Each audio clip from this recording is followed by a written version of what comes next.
And it has been a providing various communication systems to railways and metros in this country for quite some time.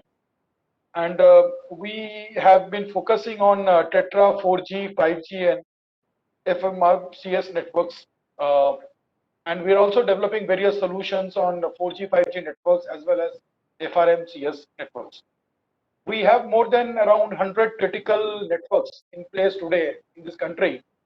And the very good thing about this is that the train radio or the train component of this Tetra communication is built in India and under the Atmanirbhar Bharat initiative.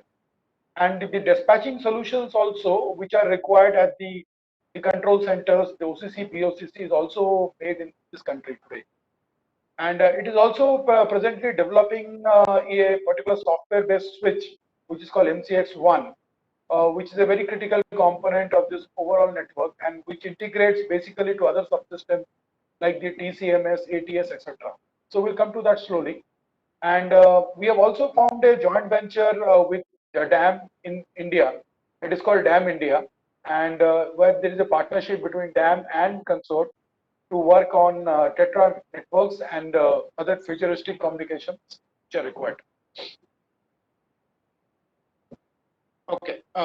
Regarding the overall bandwidth of this company, we deal in Tetra radio communications, as I said, and we have more than 100 different big customers where we have deployed networks in India, as well as in neighboring countries like Bangladesh, Mauritius, etc. So there are also Tetra networks which have installed for these countries for railway applications. There is a new standard called FRMCS, which is Future Railway Mobile Communication System. And we are the only company from India to participate in the FRMCS tests, which are conducted for interoperability with different systems. And besides this, so we are also working in LTE-based systems in the sense that we are providing the dispatching solutions as well as the train radio solution, as also the station radio solutions which are required for LTE activity. And we are presently deploying a similar solution in Dhaka Metro, which is whose backbone is fundamentally LTE.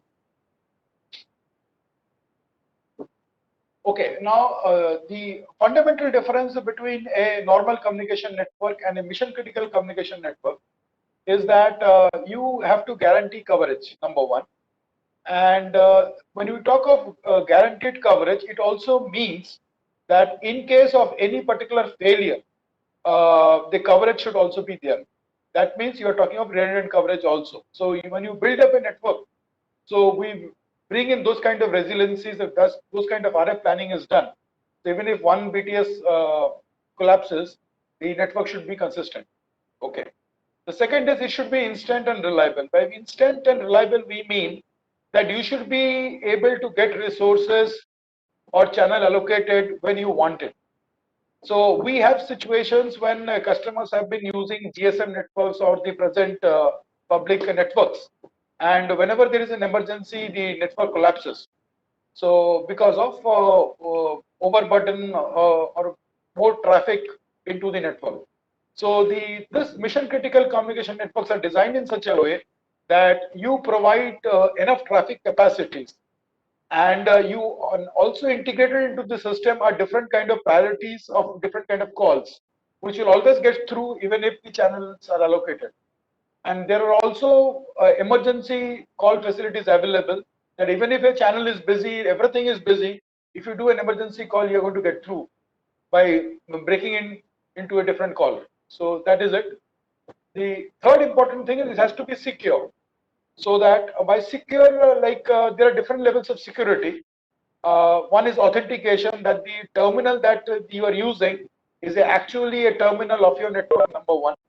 Second would be a level of security. Now, when we talk of level of securities, there are different security grades, and one grade would be that the air interface, that if somebody tries to log into your network, he should not be able to listen to your communication. That is one thing. And the second is that when you have multiple sites connected over long distances, even if somebody tries to get into your backbone, he should not be able to uh, uh, connect and listen or do some fiddling. So that is about end-to-end encryption. Now, all these facilities are required in a mission critical systems. And today, because of the futuristic things which are coming in, we are not only talking of audio or voice communication, we are also talking of a lot of data communication. And people are also talking of video communication now. So when we are talking of a communication network, we will have to see how we can accommodate audio and data to a large extent as on date.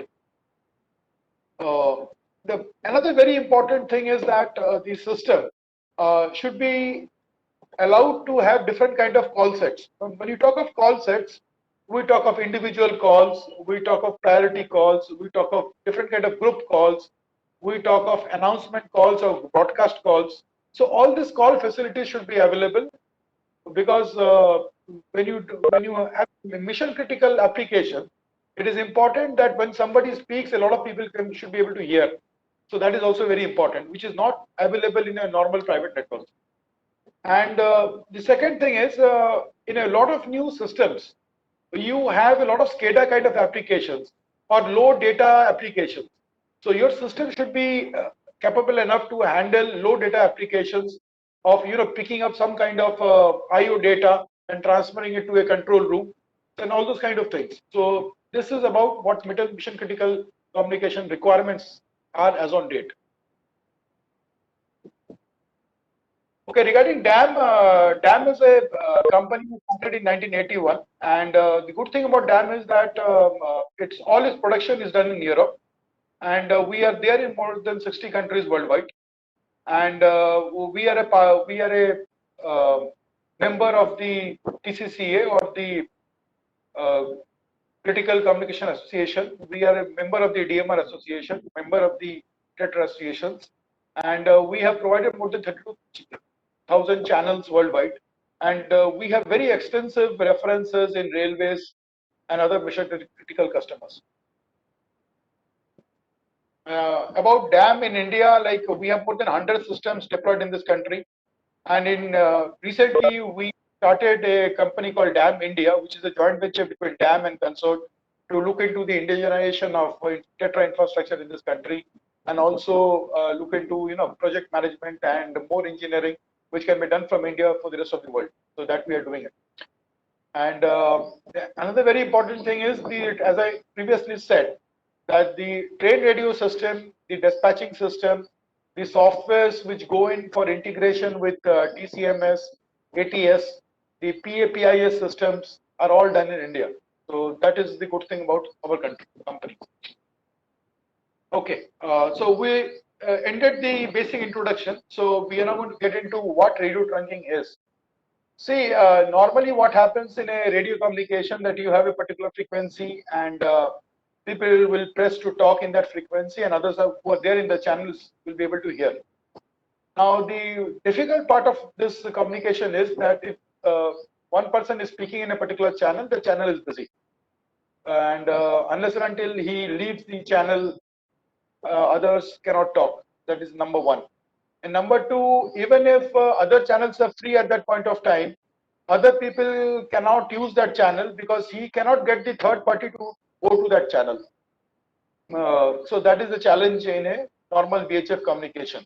So it is purely channel based, and even if free channels are available, you cannot switch to a free channel to talk to a calling party.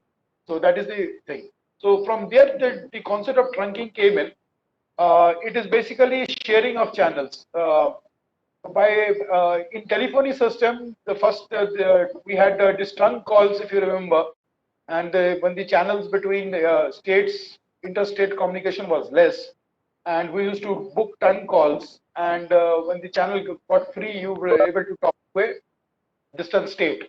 So it is from basically the same concept that trunking has come in, and in this what fundamentally happens is that all the channels are provided to all the subscribers, number one, and there is something called a control channel, So initially what happens is all the radios, when they are switched on, all go into the control channel. So they are locked to the control channel, number one.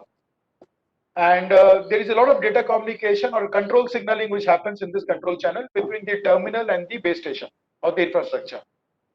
And if somebody wants to make a call, what actually happens is that in the control channel, the called party and the calling party information goes to the infrastructure. And in the infrastructure, there is a switch which checks which channel is free and allocates that channel to both the called party and the calling party. And this all happens automatically. So finally, what happens is, I want to make a call to you. I dial your number and press, or maybe you just press, and the system checks which channel is free and automatically gets your walkie-talkie and the other walkie to that channel, and you start talking. And after the call is over, this channel gets again free and goes to the total pool of channels. So all radios initially are all in the control channel. So as I said that there is a digital control channel and which assigns traffic channel to specific radios for a fixed period of time, after which the call is cleared down and a new call is allocated in that channel. If traffic channels are busy, incidentally the calls get queued, and automatically when a channel gets free, you are allowed to talk in that channel. So this is all automated. So this is very important that all radios initially are in the control channel, doing a lot of data communication uh, with the central system, central infrastructure, and the central infrastructure finds out which channel is free and allocates you the channel. So all these things happens instantaneously. All this thing happens automatically. So the only thing is you just press and you just talk, and the channel allocation and everything is done by the centralized system. So that is what trunking is. Okay. Now trunking systems have started evolved in this earth around from 1980s. Initially, it was the analog trunking systems, and now analog trunking systems have migrated to digital trunking system. By digital trunking systems, we fundamentally mean that the modulation has become digital. Your walkie-talkies and terminals have become all digital. So in digital trunking systems, what happens is you have larger number of channels, number one. There is a reduction in the wasting time to find a available channel, and it has got interconnectivity with the internet, and it is has lesser noise.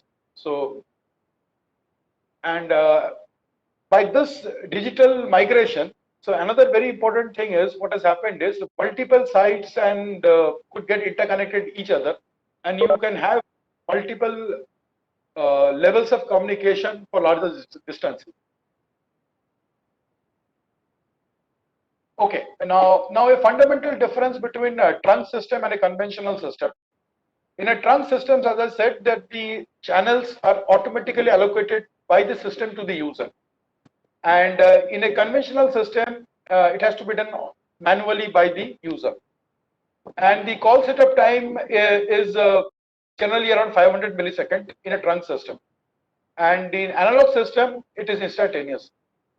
And one disadvantage of the trunk system is that, for example, you have 4 or 5 channels. One channel will become the control channel, and you will get resources from the other 4 channels to be used as traffic channels. In an analog system, there is no control channel, so you get larger number of channels to use. But the difficulty about a analog system or a conventional analog system is that even if the channel is free, you cannot go to that channel and use the channel because the called party will not be in that channel. So that is the problem about analog system. And when you have larger number of users, when you have larger number of distances to be, actually trunk system is the only solution that you have, because trunk system also allows you to connect to any fiber optic bearer or any microwave bearer and have multiple sites, so that long distance communication can happen over a larger area of. Okay, any particular questions you might have about this particular section about trunking system and a conventional system?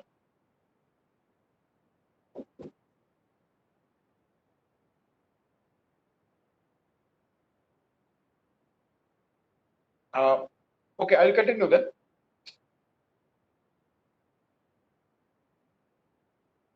So as I previously explained, this concept has come in from the trunk line concept of between telephone exchanges.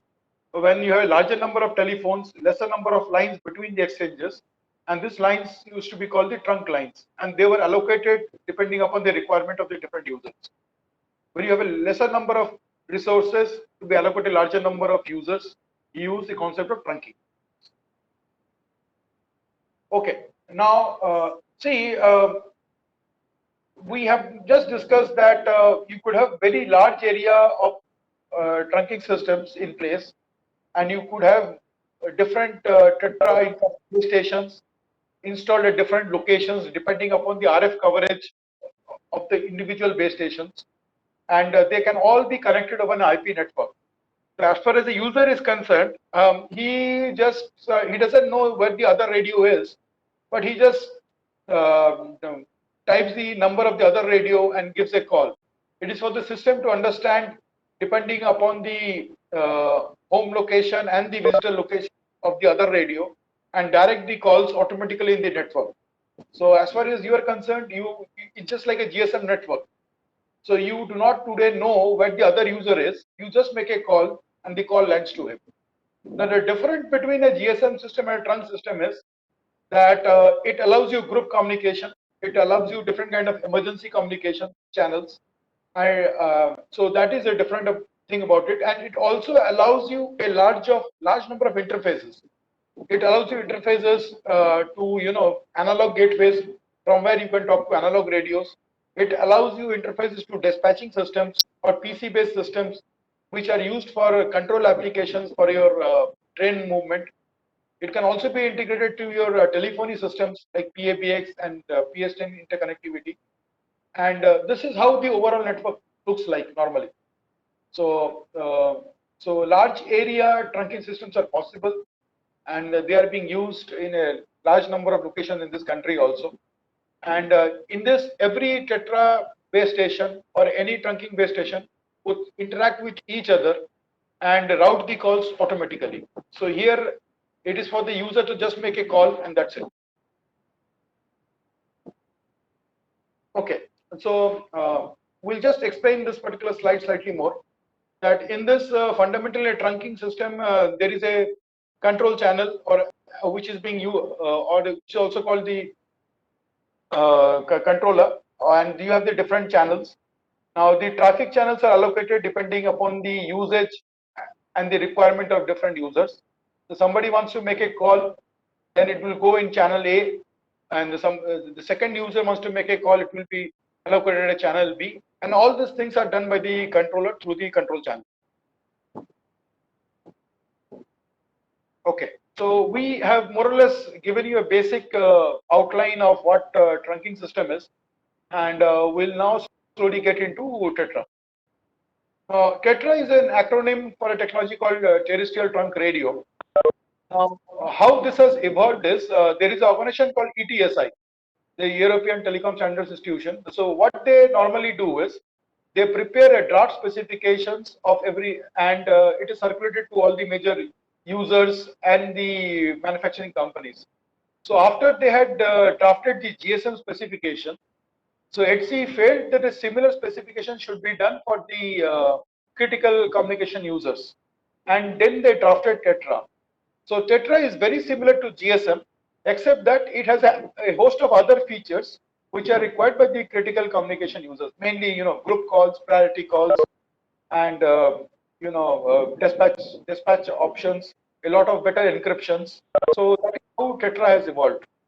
TETRA has started in this world around 15 years back, and slowly it has gone. It has been deployed in almost every country worldwide. And in India, I think we have more than maybe 500 to 600 different TETRA networks, small to big, very big networks in place, including the police, the defense, different oil and gas customers, port trusts, and mining customers, as well as all the metros in this country use TETRA. So that is about TETRA.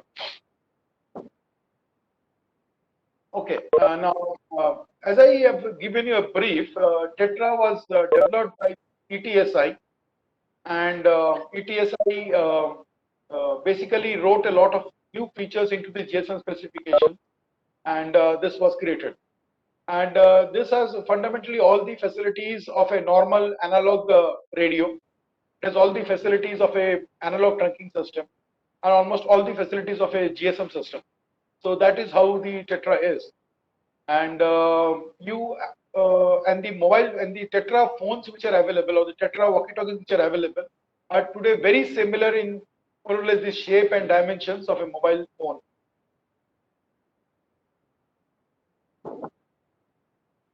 Okay. So this has become a major standard, and the very important thing about this particular standard is it is totally interoperable. Uh, by interoperability, we mean that if you have a walkie-talkie from any company worldwide, which is compliant to Tetra standard, it will work with any other infrastructure of any other company. So that interoperability is available in Tetra, just like a GSM. You can go to a market and buy any GSM phone. It is going to work with the GSM infrastructure, irrespective of the infrastructure could be of Nokia or Ericsson or whatever. So similar about Tetra, this is the very standardized standard in which all the interfaces are very well defined. So you could have the infrastructure of any company and the terminals of any other company will operate with this. So that is about the interoperability.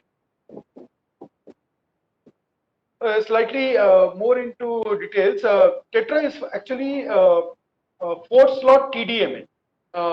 And 4-slot TDMA means that in every frequency of 25 kilohertz, you actually get 4 channels. And in this 4 channels, or 4 slots, one slot is reserved as the control slot, and another 3 slots are used for voice traffic or normal operations. Okay, and this is the overall TDMA frame. So the hyper frame is 61.2 seconds, and you have the TDMA individual frames of 56 milliseconds, and each time slot or the modulating bit is around 14.16 millisecond or the time slot. And the good thing about Tetra is that in a one frequency, you get 4 channels. So that is the benefit of Tetra. So a 25 kilohertz channel spots that railway has gives you 4 channels today in Tetra. So this is how it looks like. These 4 slots are sent out, and you get in a 125 kilohertz carrier. This is used. One slot is the control slot, and other 3 slots are the traffic slots. And you could have parallelly 3 communication channels operating in one frequency pair. And incidentally, it is all this walkie-talkies all would operate normally through a infrastructure or a base station or the Tetra BTS, and the Tetra BTS would be interconnected to other Tetra BTS depending upon the range requirements. And in case your walkie-talkies move out of the network area, go to an area where there is no Tetra BTS available, these walkie-talkies can also talk to each other on something called a direct mode operation, DMO. In DMO, naturally the range is less. It depends upon the RF characteristics of the particular location. But Tetra walkie-talkies can also talk to each other, as compared to a GSM walkie-talkie or GSM handheld, which cannot talk to each other without infrastructure. So this is an additional benefit in terms of Tetra. So as I said, it is a 4-slot TDMA. Every frequency is of 25 kilohertz. A digital modulation technique called pi by 4 DPQSK is used, and at 36 kbps is the channel speed. And every speed channel uses one channel. And data calls, incidentally, Tetra also allows you data communication because every slot is of 7.2 kbps, and you could actually have multiple slots encapsulated to give you higher data speeds. So you could get actually up to 36.6 kbps of data in a Tetra. The 7.2 kbps in every slot can be aggregated to provide you 36.6 kbps. So in case you have a data intensive application, so that can also be used. Now what are the facilities we provide by all the system? So you fundamentally get individual calls. Everybody has a number. You dial his number and talk to him. You can do telephony calls also through a interface. You could have multiple groups and they can talk parallelly through different slots.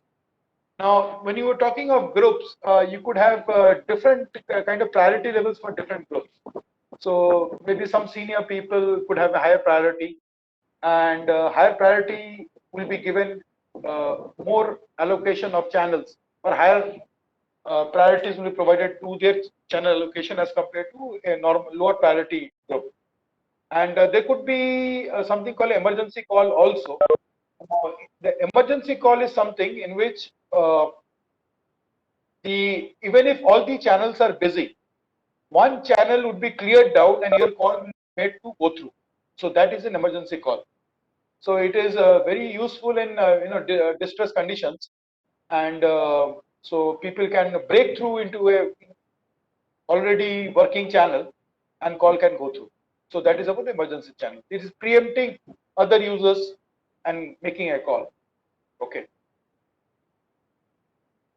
And you could also have broadcast call. A broadcast call is something like a normal VHF call in which somebody speaks and everybody in that network listens to that. So that is a broadcast call. Okay. And you also have something called short data services, which is nothing but an SMS. The terminology is different. We call it SDS in Tetra. You type messages and send to other radios. Okay. And today, Tetra also allows you IP packet data. So in case you have a transaction into the IP domain outside your Tetra network, your Tetra walkie-talkies can also use packet data and transfer the packet data to external world. Okay.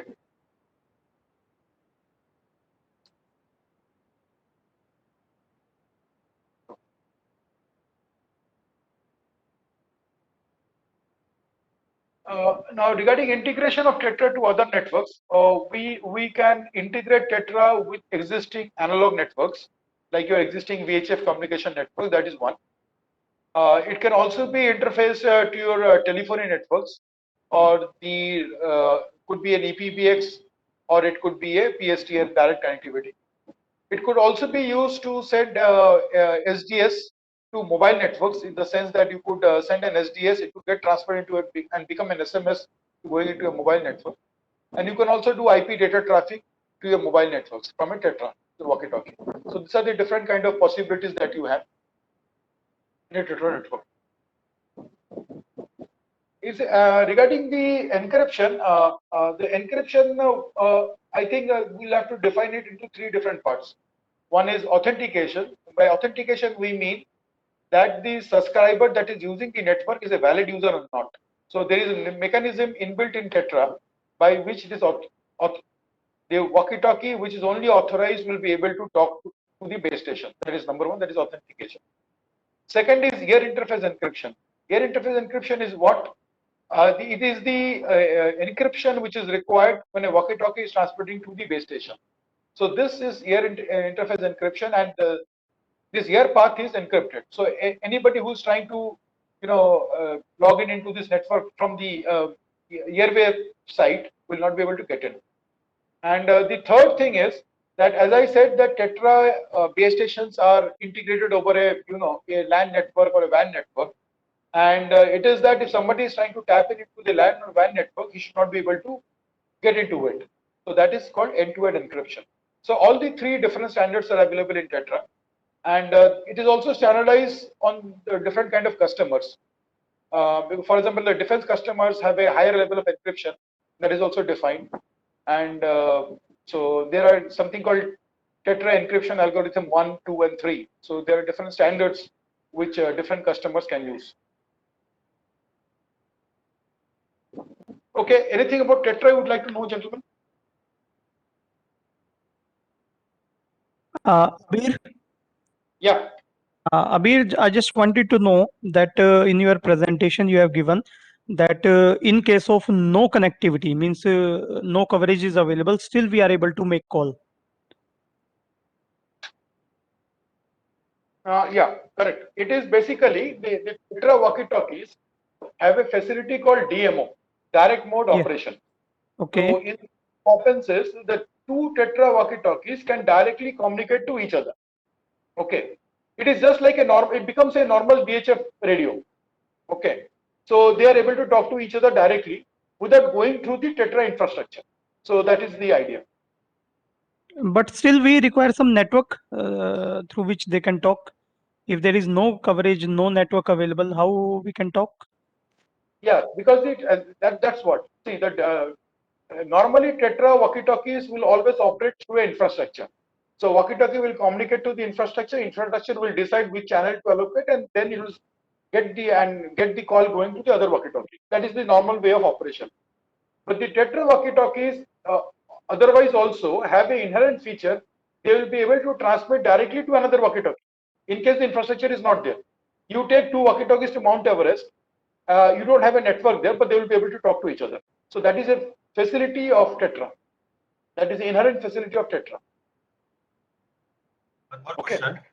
Myself, Mohammed Nasir, Deputy CST Construction from Eastern Railway. Yeah. Actually, what is the range of your this Tetra walkie-talkie?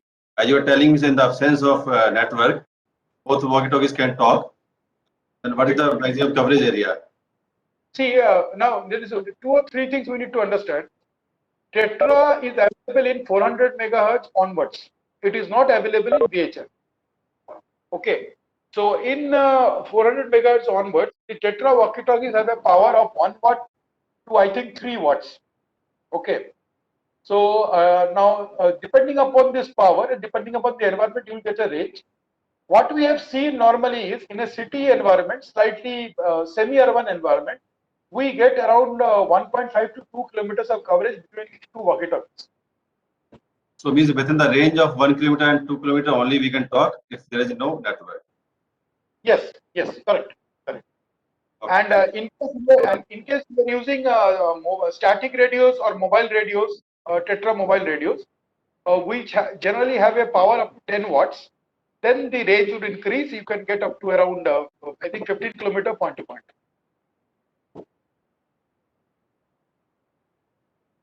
Okay. 15 kilometer means if you buy the walkie-talkie of higher wattage. And Tetra also has mobile. If you see,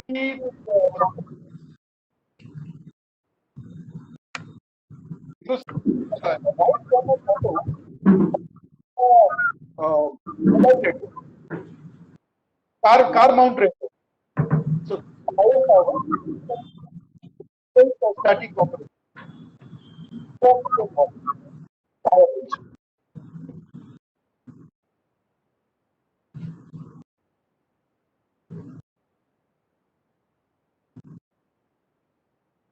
Okay, now we'll go back.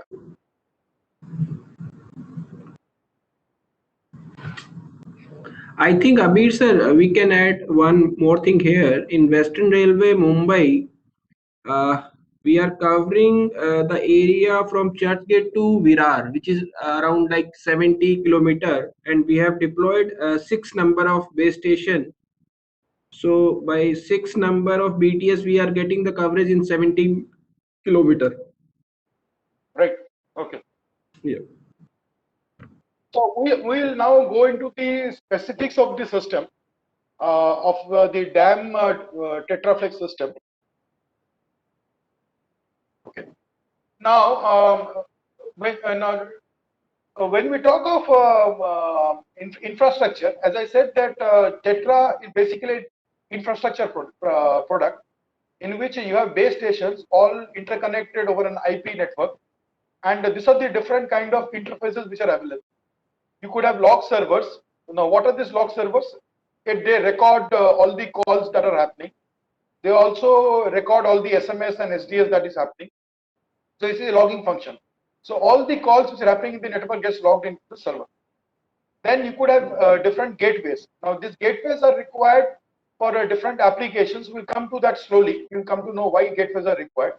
You could have dispatchers. Now, what are the dispatchers? So basically control room dispatchers, PC based, where he can make group calls, individual calls, and all those kind of functionality is available at the PC end.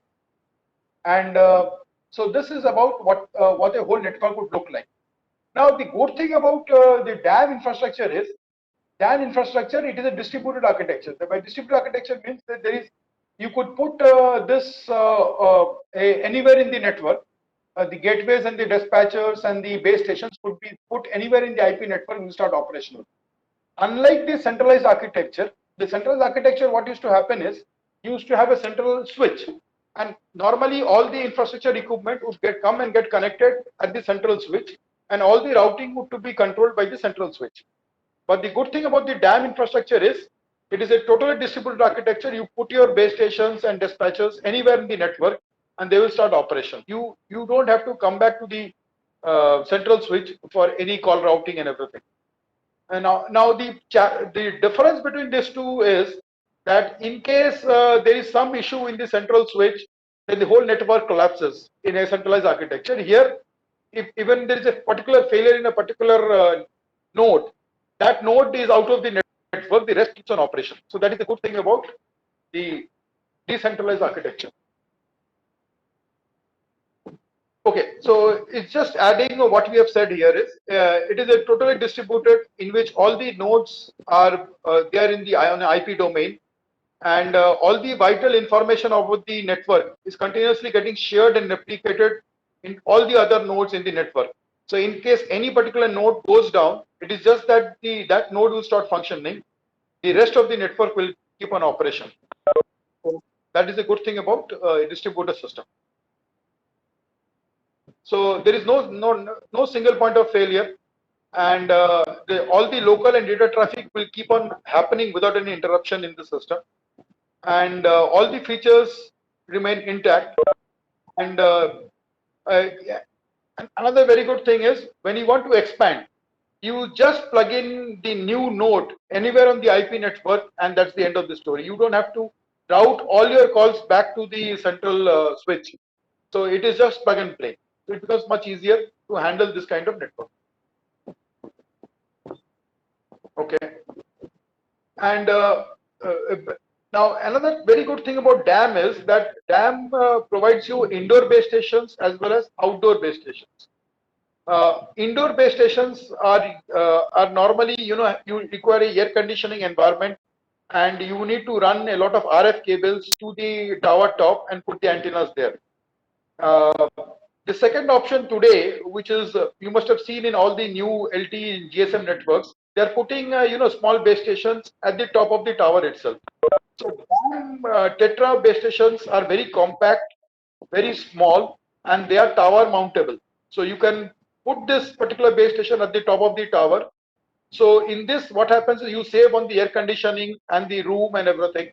And also because of the RF cable requirements is not there, or it comes very less. So you don't lose on the RF power. So you get a better gain through this outdoor BTS. And another thing is, there is possibility of this Tetra BTS to share frequencies with other BTSs. That means you could have multiple sites operating on the same frequency by frequency sharing. So DAM Tetra outdoor BTS BS422 is the first Tetra BTS which can do frequency sharing with other BTS in the periphery. So what happens is, this way you save on the frequency spectrum cost. And incidentally, this particular Tetra BTS is a software-defined radio. So you could use it for Tetra as well as for analog, as well as for DMR, Tier 3. So it is all programmable. So the very good thing about this is, today maybe you go in for a Tetra, tomorrow you might shift to DMR, or maybe you say, no, I would like to use it for analog. So all this thing is possible in the same BTS by just software programming or licensing. And this is about the indoor BTS. So these are used in an indoor environment, normally in an AC environment.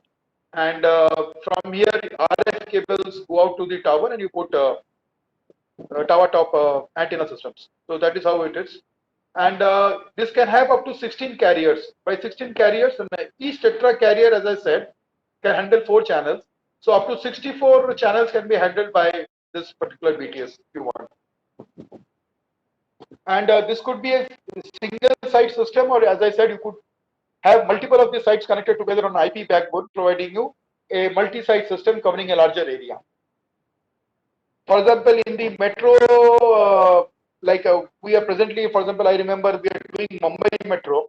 Mumbai Metro, in one particular line, we are putting 6 BTS and connecting them over a fiber backbone, covering coverage of, I think, around 30-40 kilometers over the stretch. So it is that how it is be configured. Okay.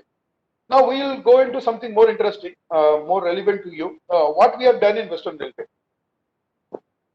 Okay, the Western Railway, if you look into the system, what it actually does is you get a push-to-talk communication less than 300 milliseconds is the time. So somebody or the driver in the train presses, he is immediately get access to the controller within 300 milliseconds. And same thing about the other station master radios and everything. Okay. Group calling is possible, that is one to many. So you have different groups, and in groups, different radios are already marked in that group. So when somebody wants to make a group call, it lands in that group. And there could be multiple groups. You could have operational group, you could have a station master's group, you could have a engine drivers group, something like that. You could have private calls. Some particular train driver wants to talk to a particular station master, could be a private call. You could have emergency calls. Something has happened, all the channels are busy, you are not getting access. There is emergency button on every radio. You press that button, you get access. You can do small, short data messaging is possible, and it is all secure. Secure in the sense it's all authenticated radios. It has encryption inbuilt in it. So if somebody wants to just go to that frequency and try to receive it, even if you have the same radio, you'll not be able to do it. So that is what it is. Okay, so the communication pattern that we are providing them is driver to guard communication, train controller communication, cab to cab communication is available, and broadcast call is there. Data communication is being provided, and there are dispatcher workstations which are there at the controller from where the dispatching and the call control happens. It is being integrated to your existing TMS system. It has an interface for the train mode PA system so that the controller and the dispatcher, if they wants to make any train PA call, it is possible. It has a network management tool. This network management tool, what it does is it tells you the overall status of your network and overall status of your terminals also. So which nodes are available now, what is the traffic loading on different BTSs, how many walkie-talkies are registered or switched on at that point of time, what is the traffic calculations happening, are there any channels or any particular BTS getting overloaded or something. So all this information you get into network management. Second thing is, in case of any failure, you can have a diagnostics of what were the alarms which were generated. Was it a power supply failure alarm, or it was an antenna alarm, or something like that. So those alarm information also comes in your network management. Besides this, it has got a voice recording system. So whatever calls are happening in the network gets recorded in that particular database. And the coverage, as Vikas said, is from Churchgate to Virar. Okay. And it has got a very beautiful MMI, which has been created, man mission interface for the train cab radio. Okay, about the architecture, as I said, there are 6 different sites and at different locations. These are all outdoor BTSs installed on top of the towers, connected to antennas, and running on 220 volts, each of them, all interconnected on a OFC backbone.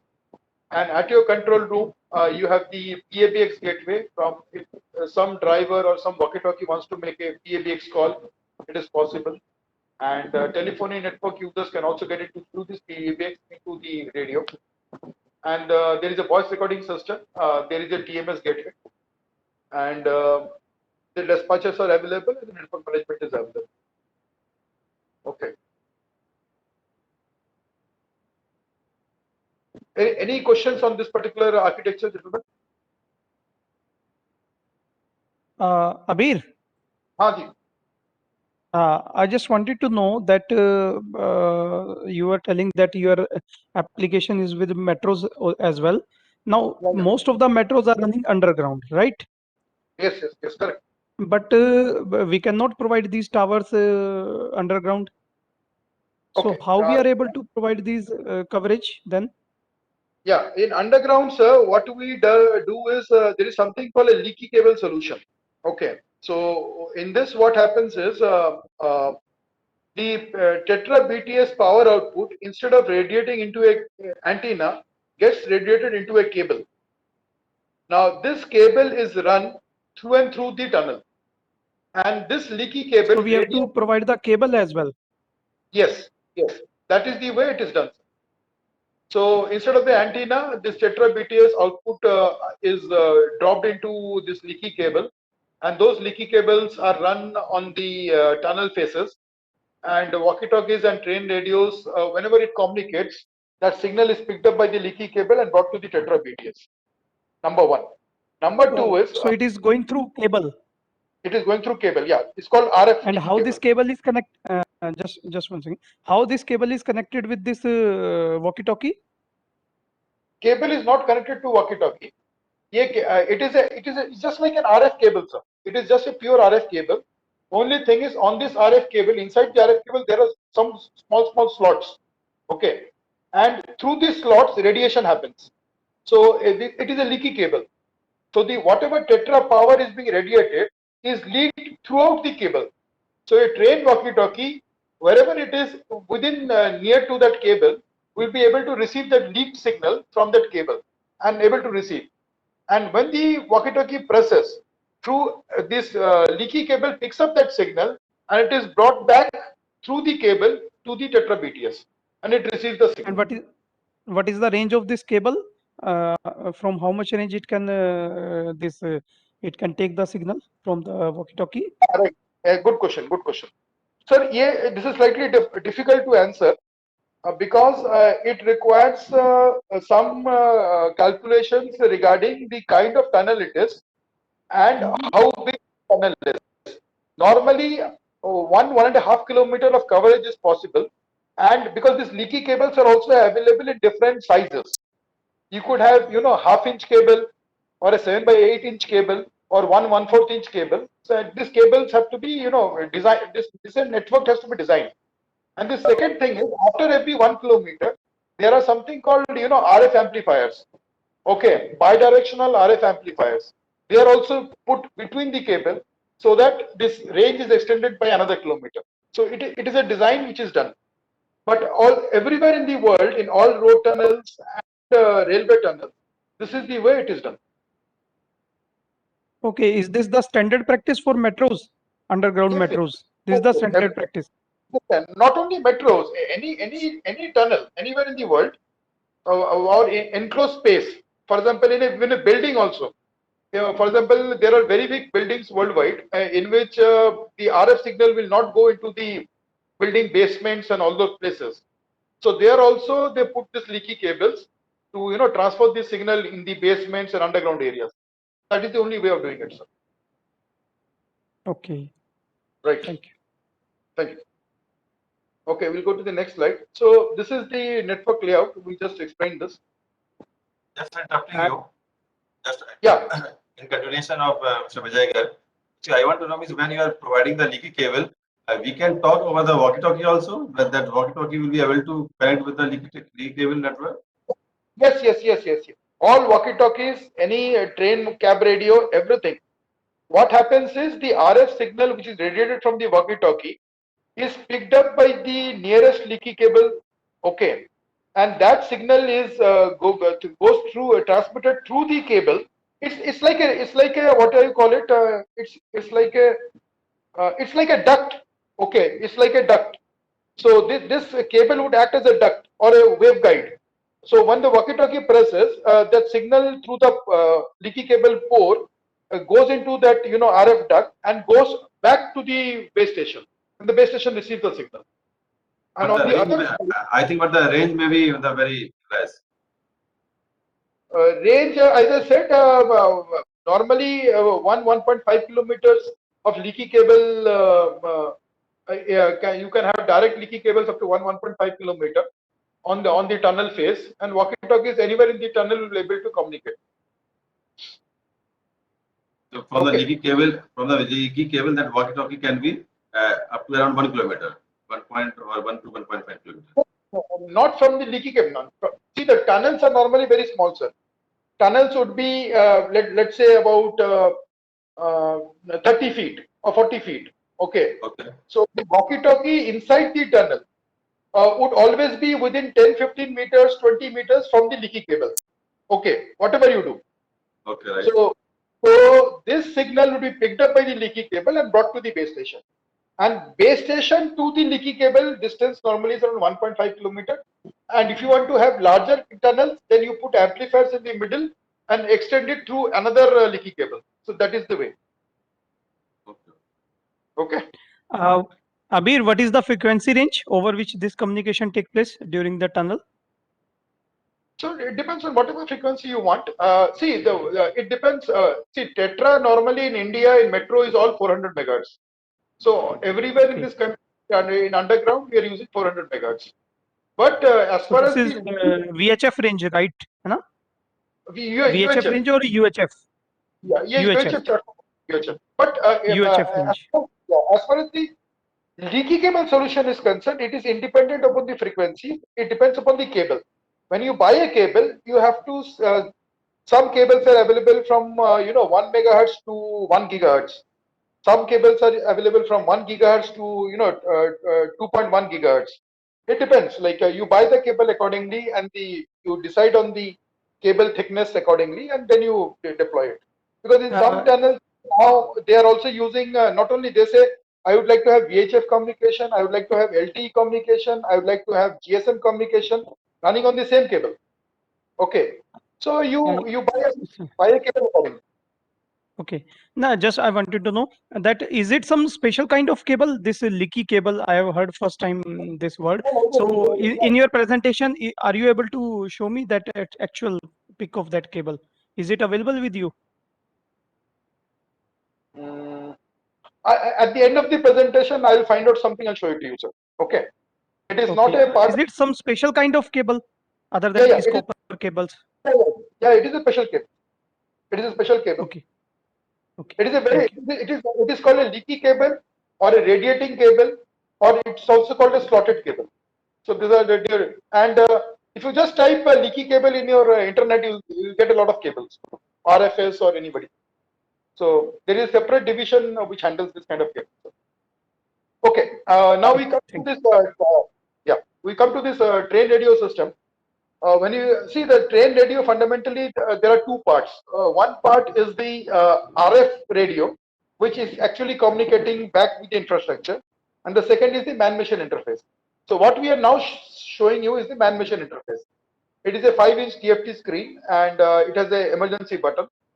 It is available up to 85 degrees centigrade. It is actually it is compatible to LTE also, and it is splash proof, and you get a reading angle up to 160 degrees. So this is a specific man-machine interface developed in India by Consol, and extensively being used in a lot of projects. And we are incidentally also exporting it to Bangladesh and other countries to operate within an LTE environment. So this is how it looks like. You get the time and everything. So and you can select different numbers and make those calls from here. And whenever somebody makes a call, you get his ID and everything. And you see that the red button is there. You press that button.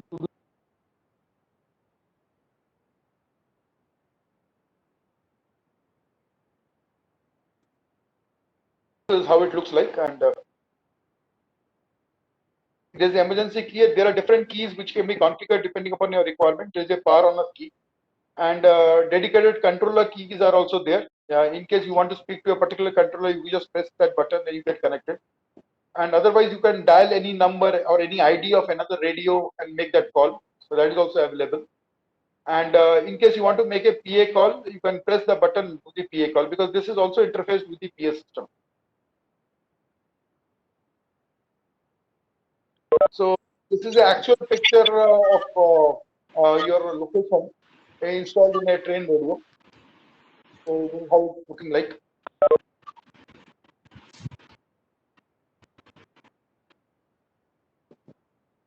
Okay, and these are the different base stations and the indoor base station and the outdoor base stations and the soft switches and the different gateways. We have already discussed slightly more in this.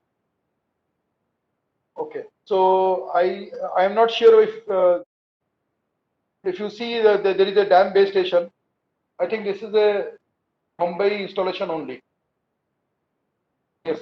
So you say that the small base station there, that is Yeah, sir. So this is like Mumbai installation for Western Railway we did. right, right, right. It's a very small compact base station. You put it anywhere, it will start working. Okay, regarding the terminals, there are different terminals available. One is, as I said, the static radio or the mobile radio, which you can also install in vehicles, and these are the handle terminals. And these handle terminals have a inbuilt GPS.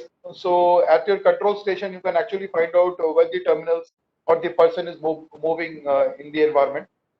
And it is an end-to-end encrypted terminal, and it has also got an integrated Bluetooth option. So if you want to use any Bluetooth device on your and receive and talk, you can also do that through this.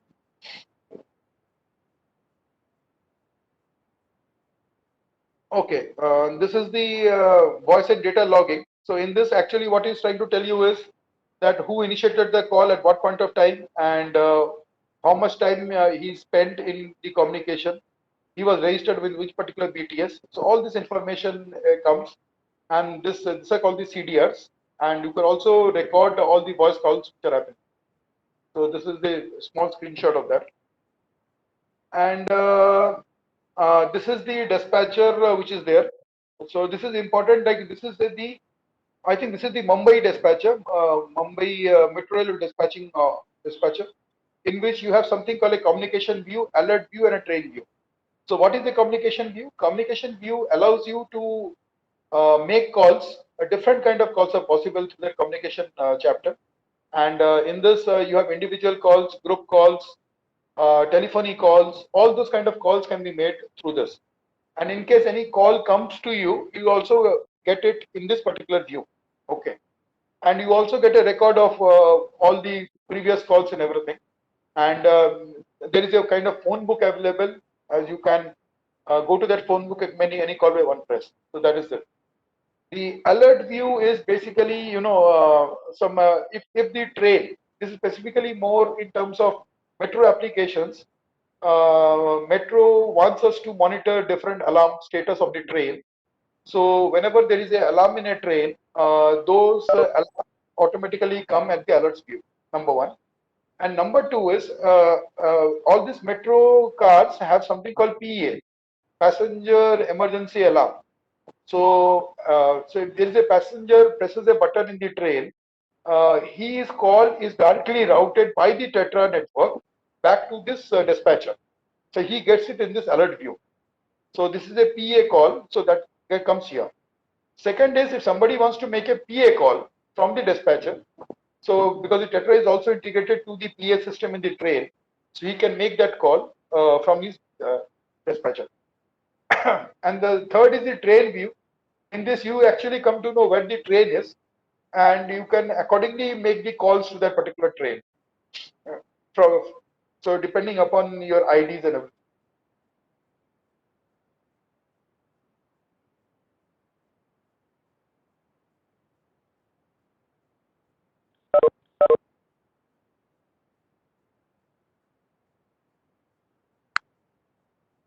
Okay.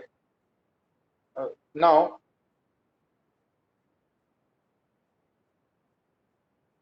we come to the different solutions which are there.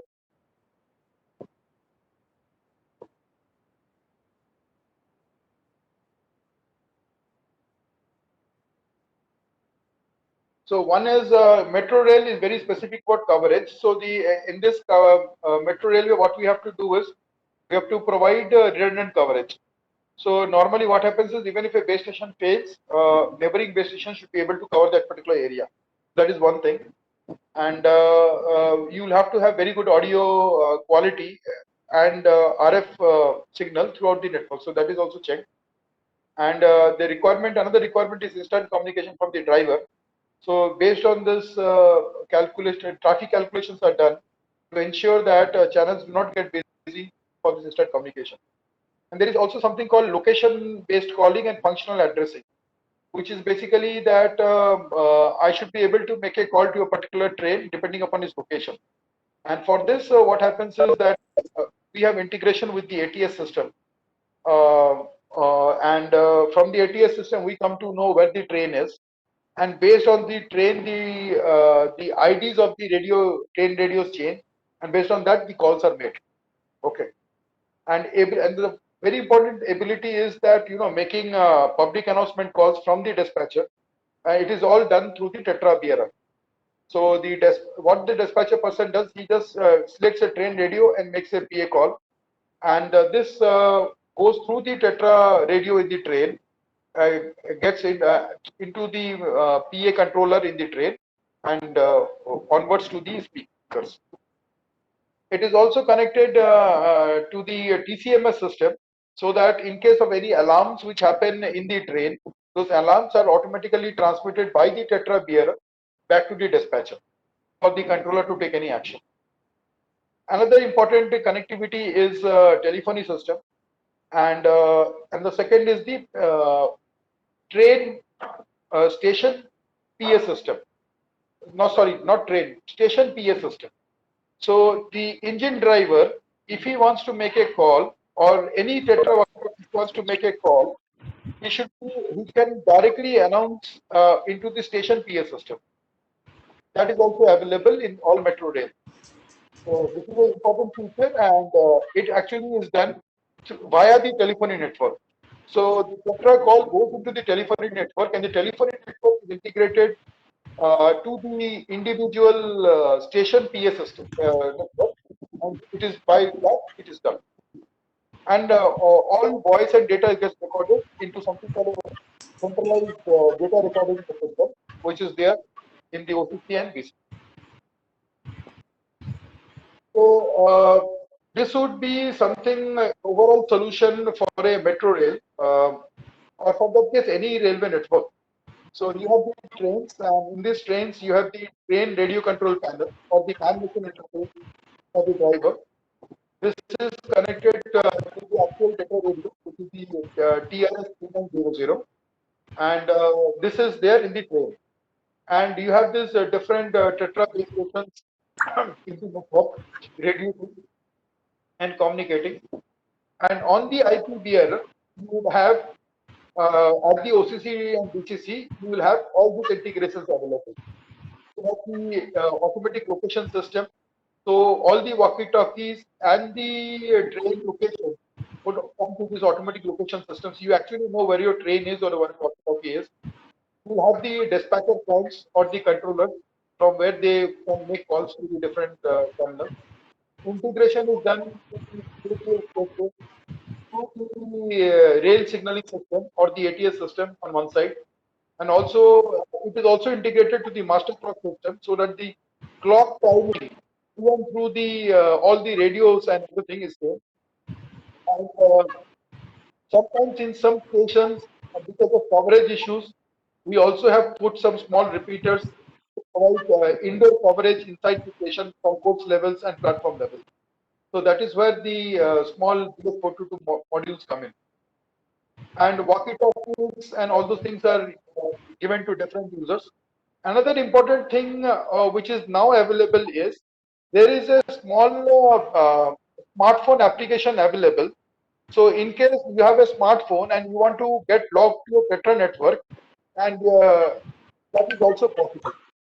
So if you have a smartphone, you get a small application, and you can from your smartphone also get connected to a Tetra walkie-talkie. So that smartphone PTT application is also available.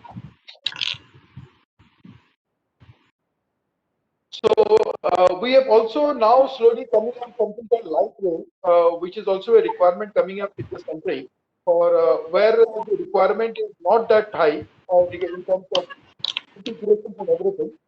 They would just like to have voice calls and they would like to have communication with the PA system. So Tetra is also being proposed for the light rail or the metro trains, which are coming up in this country. It's similar in nature, but the functionality requirements are less in this particular light rail. Okay, this is the same architecture, except that in this we'll be using a mode in terms of outdoor base stations with smaller towers and covering that area, because putting up very big towers inside the city might be very difficult.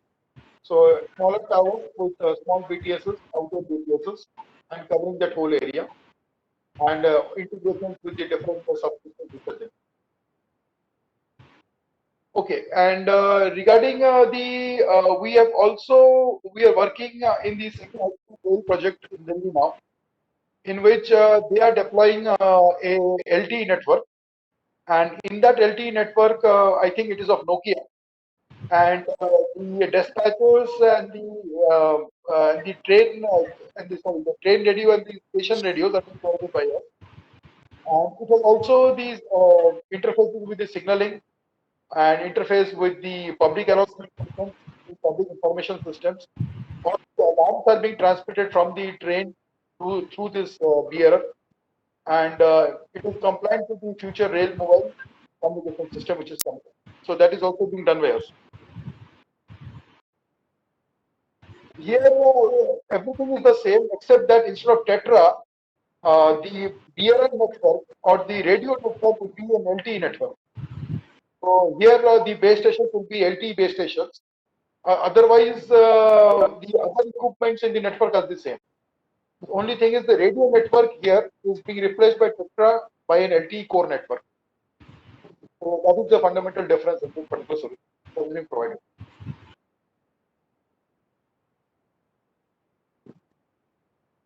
Okay. So as far as we are concerned, a small synopsis that we have an indigenized design and development center in this country, and providing a lot of software-based applications which is required for interfacing with different subsystems. And we are the only Indian company which have been RCS blood tests, which has been recently been conducted in and in this basically integration between narrowband and broadband technology is happening. And we have more than I think 110 installations of big networks in this country as on date.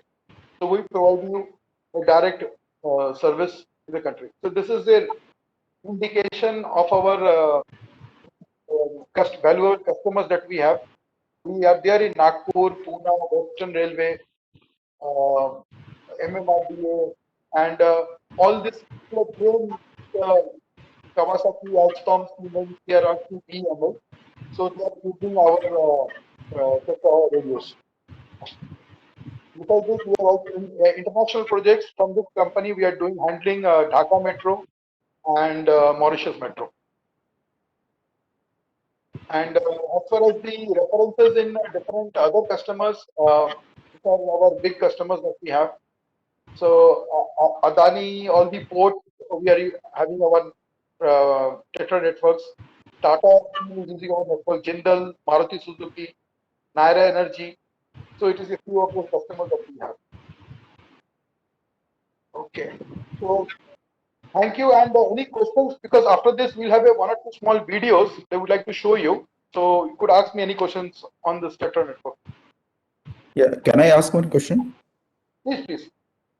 Regarding the single interface which you showed some time back, can we anywhere have you used this signal interface for conveying the information required for cap signaling? No, no. No. That signaling we have not done. So we have not done that. But just to add, Abir, we have done testing in the lab with Siemens for ETCS2. Surendra Singh ji बोल रहे हैं Hello.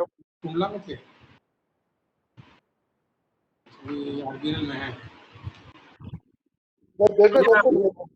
We are getting your voice. PCI TCS2 testing we have done, right?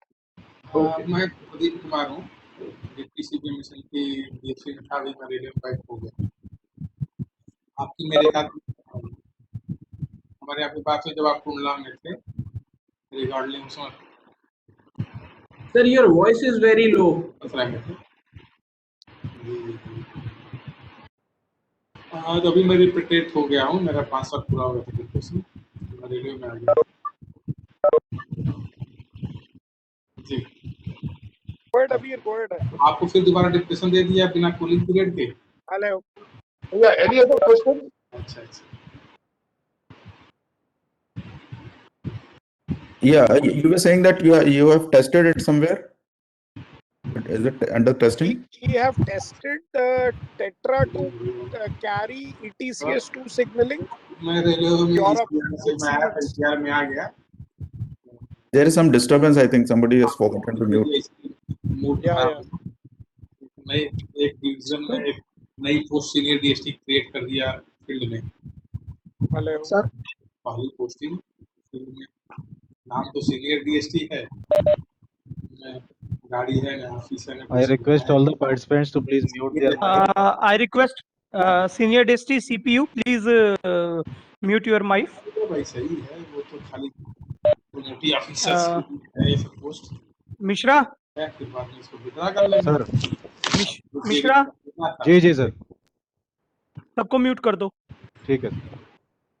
जहाँ कुछ नहीं हाँ, Amit, now you can continue. Thank you, Vijay. नहीं वही I think मतलब it has been tested somewhere, ना? You told. Amit ji, the scenario is that we have done testing ETCS2 data over Tetra, right? So this has been tested with Siemens, in Europe. So is it approved somewhere But for it usage? is not deployed widely because mostly ETCS2 they are using currently kind of a Wi-Fi system, right? Yeah, but at some places it is being used not in the name of Tetra, but in the same frequency range, but for 400 megahertz. Yes. It is already under use by some railways. Yes. Especially in fallback mode. Yes, it has been used. So it has been used in some countries, but not in India. We have not deployed full signaling over Tetra in India, right? We have not done that.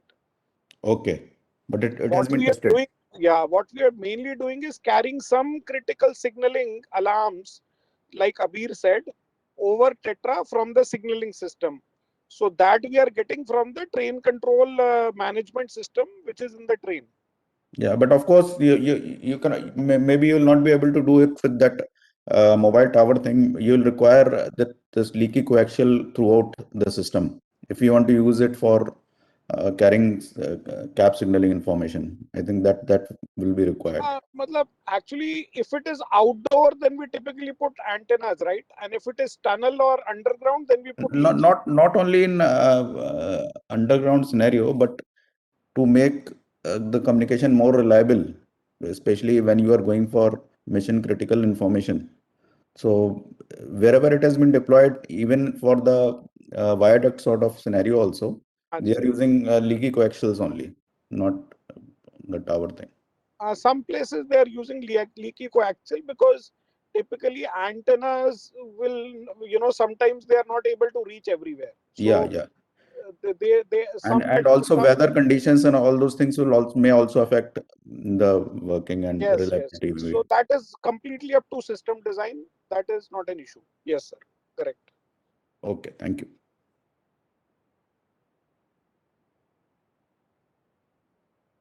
Abir, Anything else? just wanted to ask some question that you please. have given some features about this Tetra network. What are the advantages? Is there some disadvantage of this Tetra network as well, or something where it is lacking right now?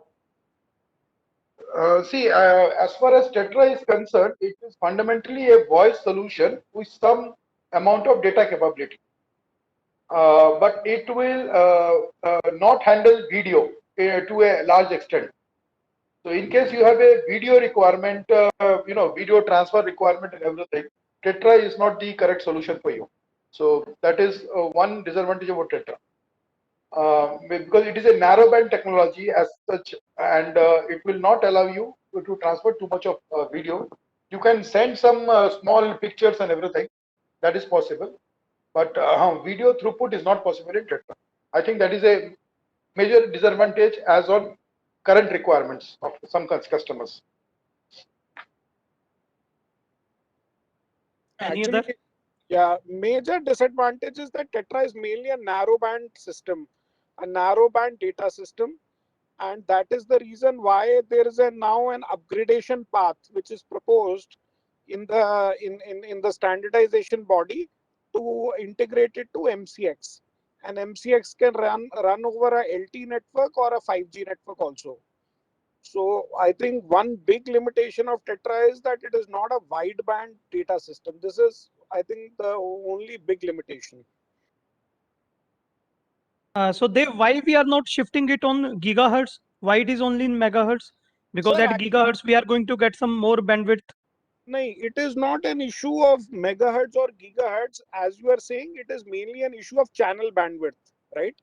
So Oh, at higher currently, frequencies you will be Hmm. getting more channel bandwidth, na? No, even in lower. So for example, just to give you an example, Tetra operates in 400 and 800, right?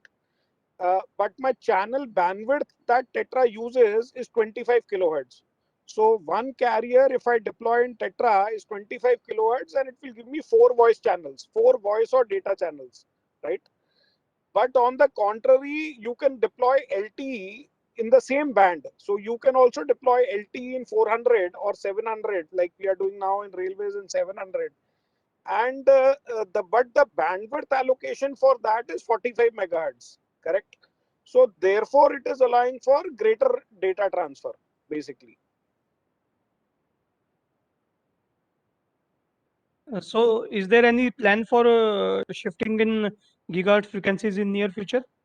Sir, actually, gigahertz, see, ultimately what is happening is that, yes, 5G communication is all going into, like 2000 2.3. megahertz upwards. Yeah, 2.3 gigahertz Like around. 3.3, 3.5, 3.5 is now what they're talking mainly about 5G, right? So Right. the problem with that band is that the coverage becomes very small. That's So, why they are going for micros. so coverage becomes very small. So basically, it is like a hotspot, right? It is like a Wi-Fi hotspot. So transportation and all, that is why they are preferring ki you go to LTE or you go to 4G or 5G, but you still remain in the UHF band, because 700 megahertz will still give you reasonable coverage, right? Right. That is why Railways has fundamentally pushed for 700 megahertz, and they have got it also now, right? In your Thank you. system, how many users can simultaneously talk in one particular cell? Abir, you want to take that one? As we said that every Tetra carrier of one frequency pair can handle up to four channels or 4 slots. So, and you can have multiple carriers on one side. So you could have, for example, a 4 carrier system. So if you have a 4 carrier system, you get 16 parallel lines of communication. Or not 16, but 15. One becomes a control, you get 15 channels. Normally, Because bandwidth you are having is 25 kilohertz only, na? So one channel will be at least 5 kilohertz, I suppose, right? Voice channel 25 kilohertz per carrier, sir, we are taking. per carrier. Yeah, Okay. and one carrier gives you 4 channels. The first channel is control, and less 3. Yeah, that is through TDMA you are getting 4 channels, right? Yes, correct. Yeah. And So and what is the bandwidth which you are having at 400 megahertz? we are, with 36.6 kbps in 25 kilohertz. yeah. No, that is the data transfer rate which you are talking about, no? Right. No, what I am asking is what is the bandwidth which is allocated to you at 400 megahertz? What is that bandwidth which you have? So every frequency pair is of 25 kilohertz, as I said, and you could actually get 5 carriers depending upon WPC requirement. Like in Okay. different metro, we get five carrier frequencies or Maximum 15 to 16, what you said, simultaneously calls. calls. But our system can go up to, as I said, 16 carriers if you want. But normally you will not have that kind of intense networks in a particular place. So 15 carriers is 64 channels almost. So you will not have that kind of capacity required. Okay. Why I'm asking, I was asking is कि मतलब for our maintenance purpose also we are using Wi-Fi's. So is there any possibility of using your system for that sort of maintenance? But that may not be possible because for maintenance purpose, a large number of sets will be required. So your system may not be able to support that sort of high user requirement maybe. So it is basically between train and the control scenario as you have used for in Mumbai suburban, right? No, not only that. If you look into the police networks, they all use Tetra networks, and they have capacities of 1,000 terminals, 2,000 terminals operating in maybe in a small area. So systems can handle. It depends on how, because say it is like this. If you go look into the traffic calculations, and if you go into the Erlang C calculations, you can actually support a huge large number of subscribers, because all subscribers will not be parallelly talking at all point of time. Actually, police network is a bit different because they are basically in broadcast mode in most of the time. At most of the time, they require your broadcasting services.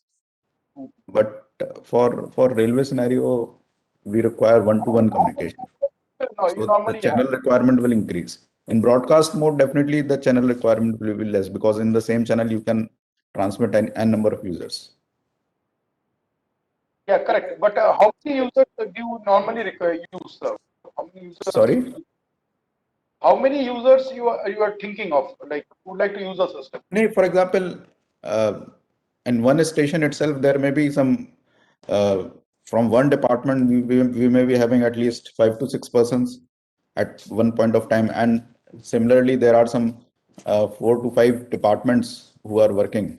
So maybe per station 20-25 users may be there, and at some point of time at the time of blocks and all, they may be talking to each other regularly. So that at one station, and one station to another station distance is not more than in some cases 2 kilometers to 2.5 kilometers in suburban. So that is the thing. And at how much distance can you reuse your frequencies? Normally, frequencies are used after every 30 kilometers, 30 depending upon kilometers. again the tower height of the tower. But normally 30 kilometers is good enough. 35 kilometers. But in case of just Western Railway, you told that you have used 7 towers for 70 kilometers. Yeah, correct. So why did you require those 70 towers? In that case, 30 kilometers is the coverage of one tower. Then No. right? It is see, it is like this. Frequency reuse is different, and coverage is different. Frequency reuse means the same frequency is being reused after how many sites. And when you're talking of coverage, you mean that what is the coverage of one particular base site? So if Okay. you're talking So ma'am, you mean to say that alternate in the adjoining cells, you cannot reuse the same frequency. At least one set difference is required. yeah, minimum one karna chahiye. Tetra talks of 5, but it doesn't happen. But normally, at least 1-2 sites baad you can use the frequency. Okay. One. So that way. Okay. That is the thing. Okay. Thanks. So anything else, anybody? Yeah, Dharmendra Singh over here. I just wanted to ask regarding this LT. At what stage are you in LT deployment? Have you deployed somewhere LT? Right, I will ask Devdas to answer this. Sir, LT, basically, we have been working on LT, indigenous LT development for the last 2 years, right? The first deployment that is currently undergoing is for an overseas metro project, right? But just two months back, we did some testing in Europe for the FRMCS, which is the new standard, right? Yeah. So for FRMCS, we did testing with all the other vendors. Yeah. So in India, it is not deployed in railways or metros yet. Yeah. But we are one of the only indigenous companies who has been working on all products. So not only so for example, we are not manufacturing the radio, like the RAN equipment, right? Because RAN, some companies in India are already working, like Tata is working and others are working, right? But we are working on the MCX, which is basically all the mission critical X, Yeah. the application service, and also the train radio, the handsets, and also the entire dispatching system for the railways. So that is basically our expertise and our product. Okay. So So, yeah.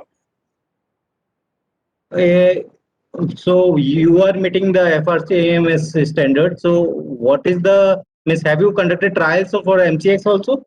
Yeah. MCX trials we have done. We have done multiple trials, not in railways per se, but Okay. in various other environments we have done, sir.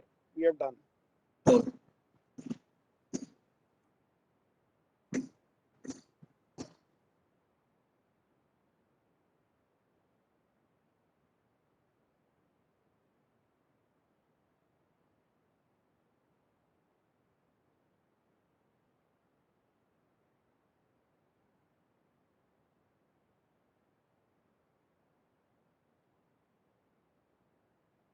Okay, Abhi, then over to I'll ask Vikas to take over and show the small video that we have about Western Railway to conclude this presentation. And I would like to thank everybody for their time and giving us the opportunity to discuss and talk about Tetra.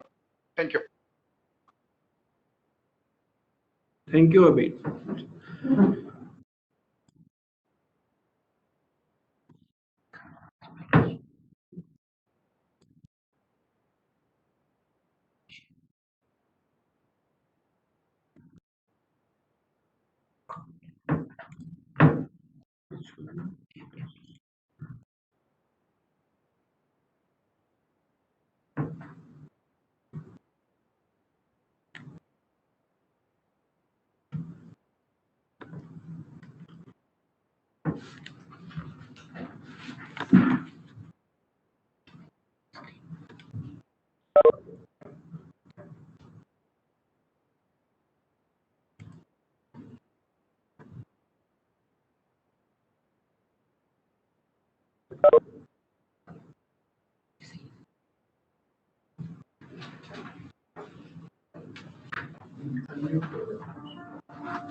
Safety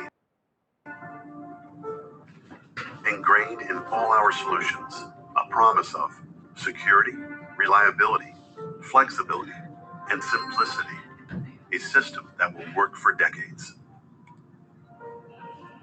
This is our core mission at DOM, built into the foundation of all our solutions.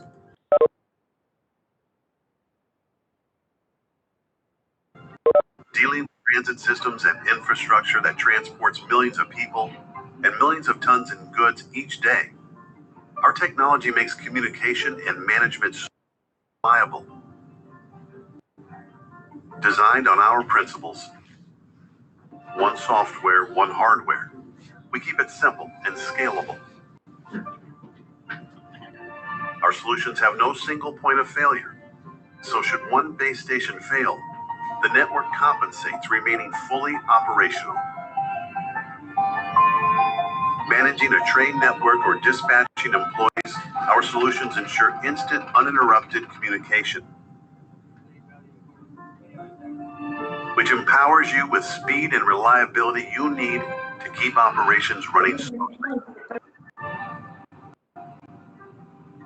Plug-and-play design and flat decentralized IP architecture ensures not only effortless, self-configuring scalability and easy maintenance, but minimal operation and maintenance costs.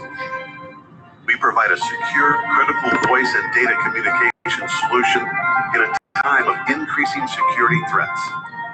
Whether in densely populated areas, rural, harsh remote locations, or underground, we deliver complete coverage.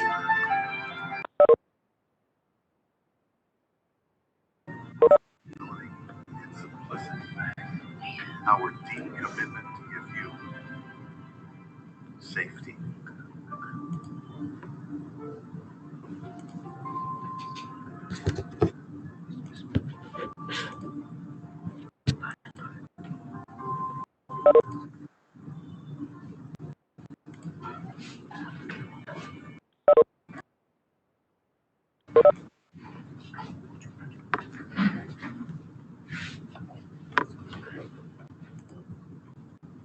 Yeah, Mishra ji.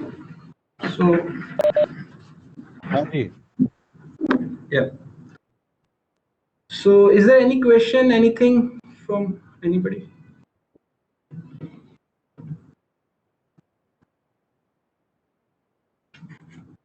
If anybody wants to ask any further questions.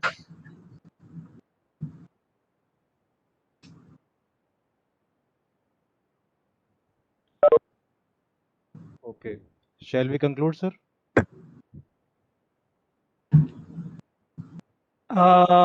Anyone having any question further related to Tetra? Abir, are you there? Yeah, I'm there. Please go ahead. Just wanted to know that you will be sharing this presentation with us now? We have shared the presentation, sir. It's there with you, sir. Already shared. Okay. Yeah, yeah. So, Mishra, you please share this presentation to all the participants Sure, sir. and जहाँ पे भी हम लोग भेजते हैं. Okay. Ji ji. Okay. So, any other Thank you. questions? Okay, Mishra, you can conclude. Okay. Thank you very much, sir. And I Thank especially thank Mr. Abir ji and Mr. Vikas ji for giving us this useful presentation. And I also thank all the participants who spared their time for making this presentation meaningful. Thank you very much. Thank you. Thank you, gentlemen. Thank you.